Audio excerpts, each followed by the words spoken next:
Why I founded Vegevore Food Therapy, healing the world one bite at a time. Wednesday, 12th of November 2025 by AZLAN ADNAN, MA. I founded Vegevore Food Therapy as a platform to advocate a particular subset of the whole food plant-based WFPB way of eating, with deliberate modifications. Whole foods means no ultra-processed, food-like substances that the clever food scientist manipulators in white coats dream up to maximize profit, not health. Whole foods are minimally processed, where nothing good has been removed and nothing harmful has been added. The term plant-based is, strictly speaking, inaccurate and requires clarification. I also eat foods from other biological kingdoms, notably mushrooms, which are members of the fungi kingdom, and lichens, which are a symbiotic partnership between fungi and algae or cyanobacteria. Seaweed, meanwhile, is not a plant. It is a type of algae, a photosynthetic organism that belongs to various kingdoms, including Protista and Plantae. I also consume chlorella, a single-celled green alga from the Protista kingdom, and spirulina, a cyanobacterium from the bacteria kingdom, both photosynthetic microorganisms, but neither is a true plant. Because my way of eating is distinct, I coined the term vegevore to distinguish it from vegetarianism, veganism, and even the WFPB diet. A notable exception to my vegan regimen are the smash fish: salmon, mackerel, anchovy, sardines, and herring. I eat these species twice a week for their omega-3 polyunsaturated fatty acids, PUFAs, which are crucial to retinal health and help maintain my visual condition. I maintain this way of eating about 99% of the time for two reasons. Firstly, as Dr. Neil D. Barnard, founder of the Physicians Committee for Responsible Medicine, PCRM, explains, it's okay to go off-plan 1% of the time if it helps you stay on the diet 99% of the time. That 1% is a safety valve, preventing you from climbing the wall when cravings hit, or, worse still, abandoning the plan altogether. The second reason. I also avoid SOFAs, sugars, oils, flours, alcohol, and salt. By salt, I mean refined table salt. I do, however, enjoy naturally salty foods such as seaweed and soy sauce. Food therapy, meanwhile, simply means using food and nutrition to optimize health, recognizing that what we eat can either heal or harm us. A growing number of nutrition researchers and practitioners emphasize that while DNA provides the blueprint, it determines only a small fraction of health outcomes. The rough breakdown, DNA 5%, lifestyle 15%, and nutrition 80%, is attributed to Cyrus Khambatta and Robbie Barbaro, co-founders of Mastering Diabetes. However, scientists increasingly acknowledge that for many chronic diseases, such as heart disease, gout, type 2 diabetes, and many cancers, genetic risk interacts with environment and lifestyle in complex ways. In that interplay, nutrition remains the biggest lever we can use to improve our health. The emerging science of epigenetics, the science of gene expression, also informs us how bad genes may be turned off, and good genes turned on by nutrition to optimize health outcomes. It is also the lowest hanging fruit, the simplest, most direct way to transform well-being without surgery or medication. As Dr. Michael Greger, founder of nutritionfacts.org, wisely puts it, every time you put something in your mouth, it is a missed opportunity to eat something even healthier. I learned this firsthand when I began changing what I ate. My energy, sleep, and mental clarity improved long before the scales moved. The proof was in how I felt. The lesson is clear. We need to be mindful of what we eat. Each meal is an opportunity to nourish, repair, and protect our bodies. If we consciously choose foods with the lowest calorie density, the highest nutritional density, and the greatest diversity, we will improve our health outcomes, slowly but surely, one bite at a time. An invitation, International Day of Persons with Disabilities, Wednesday, 3rd December 2025, 1200 to 14:30 hours. Venue MAB Canteen, Malaysian Association for the Blind, MAB Complex. Address Jalan Tebing, off Jalan Tun Sambanthan, 4 Brickfields, 50470 Kuala Lumpur. To commemorate the International Day of Persons with Disabilities this year, I am hosting an informal roundtable luncheon to discuss universal design. Panelists will include my friends with various disabilities, including vision impairment, physical disability, and hearing impairment, as well as my architect and lawyer friends. This informal discussion on universal design will be of interest to architects, town planners, civil engineers, quantity surveyors, advocates for accessibility and inclusivity, persons with disabilities, PWD, as well as caregivers and students of architecture and design. For a totally immersive experience, all sighted persons will be blindfolded throughout the event. Lunch will consist of a whole food, plant-based WFPB menu curated by me. This event is also open to members of the public. Attendance is by donation for able-bodied and sighted persons. Hopefully, your contribution will cover the cost of your lunch, as well as that of a PWD.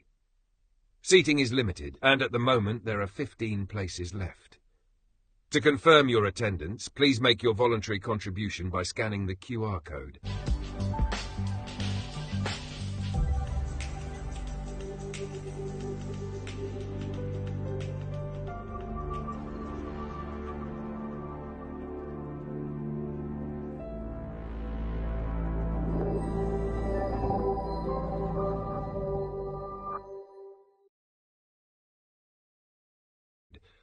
If you're unable to attend but wish to support this event, feel free to make a small donation, not more than 5% of your monthly income. Any excess funds will go towards ongoing treatments to restore my vision. We will have a fruitful and meaningful discussion that will raise awareness of the need for universal design for PWD. Universal design. For background information on universal design, I have made several videos. Links are in the video description below. AZLAN ADNAN MA, VIP founder, Green Party of Malaysia.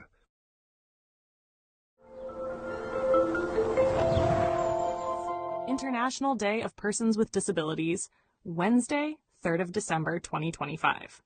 Every year, 3rd of December is officially recognized by the United Nations as the International Day of Persons with Disabilities. It has been observed globally since its proclamation in 1992 under UN General Assembly Resolution 4730. The day promotes understanding of disability issues, supports the dignity, rights, and well-being of persons with disabilities, and raises awareness of the importance of inclusion in all spheres of life: political, social, economic, and cultural.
Don't forget to hit that subscribe button to show your support. Share your thoughts in the comments below. Don't forget to like this video and subscribe to our channel to show your support.